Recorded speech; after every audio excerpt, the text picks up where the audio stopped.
नमस्कार मित्र हो, मी तुमचा बालमित्र रिधान भूषण कुरुंकर। आज मी मोबाईल हटवानी बालपण टिकवा या विषयावर बोलणार आहे। गेली बदलून दुनिया सारी, मोबाईलची किमी आणणारी। गेली बदलून दुनिया सारी, मोबाईलची किमी आणणारी। घरामध्ये नाही भाकरी लाटा, पण मोबाईल मध्ये आहे भरपूर डाटा। घरामध्ये नाही भाकरी लाटा, पण मोबाईल मध्ये आहे भरपूर डाटा। घरात खायला नाही सब्जी, पण पोरग मोबाईल वर खेळते पबजी। घरात खायला नाही सब्जी, पण पोरग मोबाईल वर खेळते पबजी। अहो नेटवर्क आलं सगळ्यांच्या दारी, गेली बदलून दुनिया सारी। मोबाईलची किमी आणणारी, गेली बदलून दुनिया सारी। मोबाईलची किमी आणणारी। मित्रांनो, मोबाईलमुळे जग जवळले, पण माणूस माणसापासून दूर होत चालला आहे। शेजारी जवळ बसलेल्या माणसांना एकमेकाशी बोलायला वेळ नाही।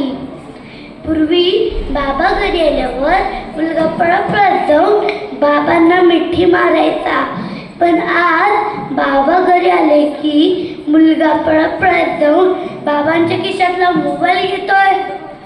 जागतिक आरोग्य संघटनेने सांगितले आहे की येणाऱ्या काळात सर्वात जास्त आजार मेंदू आणि डोळ्याचे असतील, आणि याला कारण आहे आपला लोकप्रिय मोबाईल। झोपताना पाहिलेला चांदो मामा कुठे हरवला? झोपताना पाहिलेला चांदो मामा कुठे हरवला? ओ आ इ ई पाठीवर लिहिणाऱ्या खडू कोणी पळवला?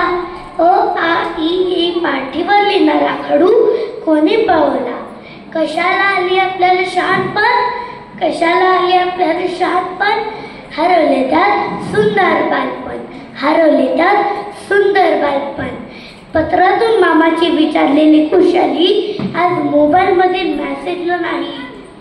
आजीच्या कुशीत झोपताना ऐकलेल्या गोष्टींची सर मोबाईल मधील व्हिडिओला नाही। मोबाईल मध्ये जगलेल्या बालपणाला लपंडावाची मजा नाही। मोबाईल मध्ये रील मध्ये अडकलेल्या मुलांना लपंडावाची मजा नाही।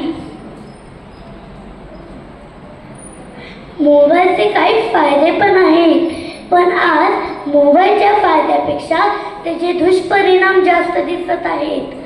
मी बालमित्रांना सांगू इच्छितो की पुस्तक वाचन आणि सांघिक खेळ यांवर भर द्या।